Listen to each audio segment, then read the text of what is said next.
നമസ്കാരം. Raf talks ഫുട്ബോളിലേക്ക് ഏവർക്കും സ്വാഗതം. പുതിയ ലാലിഗ സീസണിന് വേണ്ടിയുള്ള കാത്തിരിപ്പ് ഇപ്പോൾ അവസാനിക്കുകയാണ്. കേവലം ദിവസങ്ങൾ മാത്രമാണ് ഇനി ലാലിഗ ആരംഭിക്കാൻ ബാക്കിയുള്ളത്.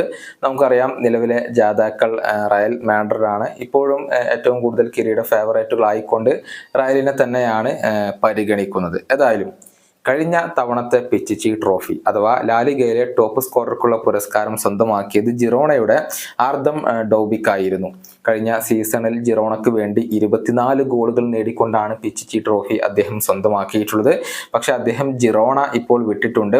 അതായത് ഇറ്റാലിയൻ ക്ലബ്ബായ റോമയിലേക്കാണ് അദ്ദേഹം പോയിട്ടുള്ളത്. ലാലിഗയിൽ ഇപ്പോൾ അദ്ദേഹമില്ല. രണ്ടാം സ്ഥാനം നേടിയിരുന്നത് അലക്സാണ്ടർ സൊർലോത്തായിരുന്നു. VRLന്റെ താരമാണ് അദ്ദേഹം. 23 ഗോളുകളായിരുന്നു അദ്ദേഹം നേടിയിരുന്നത്. പക്ഷെ അദ്ദേഹം ലാലിഗയിൽ തന്നെയുണ്ട്, മറിച്ച് VRLിൽ ഇല്ല. മറ്റൊരു ലാലിഗ ക്ലബ്ബായ അത്ലറ്റിക്കോ മാഡ്രിഡിലേക്കാണ് അദ്ദേഹം പോയിട്ടുള്ളത്.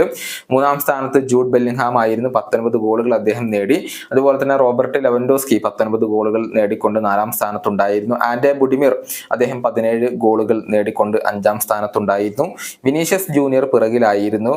15 ഗോളുകൾ നേടിക്കൊണ്ട് 9ാം സ്ഥാനത്തായിരുന്നു അദ്ദേഹം ഉണ്ടായിരുന്നത്. ഏതായാലും പുതിയ സീസണിന് തുടക്കം കുറിക്കുമ്പോൾ ആരായിരിക്കും ഇത്തവണത്തെ പിച്ചിച്ചി ട്രോഫി സ്വന്തമാക്കുക? അത് ആരാധകർക്ക് അറിയേണ്ട, അല്ലെങ്കിൽ ആ ഒരു സാധ്യതകൾ വിലയിരുത്തേണ്ട സമയമാണ്. അതിൻ്റെ ഒരു പ്രോബബിലിറ്റി ഇപ്പോൾ സ്കോർ 19 പുറത്ത് വിട്ടിട്ടുണ്ട്.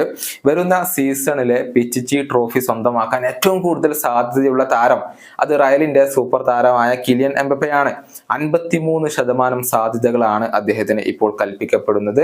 നമുക്കറിയാം, കഴിഞ്ഞ ലീഗ് 1-ൽ ഏറ്റവും കൂടുതൽ ഗോളുകൾ നേടിയ താരം കിലിയൻ എംബപ്പയായിരുന്നു. അദ്ദേഹം ഇപ്പോൾ റയലിലേക്ക് അഥവാ ലാലിഗയിലേക്ക് എത്തിയിട്ടുണ്ട്. അദ്ദേഹം ഇത്തവണത്തെ പിച്ചിച്ചി ട്രോഫി സ്വന്തമാക്കും എന്നാണ് പ്രവചനങ്ങൾ ചൂണ്ടിക്കാണിക്കുന്നത്. 2ാം സ്ഥാനത്ത് റോബർട്ട് ലെവൻഡോസ്കി 15% സാധ്യതകൾ. 3ാം സ്ഥാനത്ത് വിനീഷ്യസ് ജൂനിയർ 8% സാധ്യതകൾ. 4ാം സ്ഥാനത്ത് ജൂഡ് ബെല്ലിംഗ്ഹാം 5% സാധ്യതകൾ.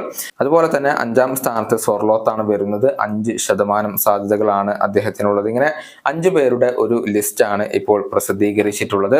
ഏതായാലും നിങ്ങളുടെ അഭിപ്രായത്തിൽ ആരായിരിക്കും പിച്ചിച്ചി ട്രോഫി ഇത്തവണ സ്വന്തമാക്കുക? നിങ്ങൾക്ക് പ്രവചനങ്ങൾ രേഖപ്പെടുത്താം. ഈ വീഡിയോയുടെ അവസാനിപ്പിക്കുന്നു. കാണാം.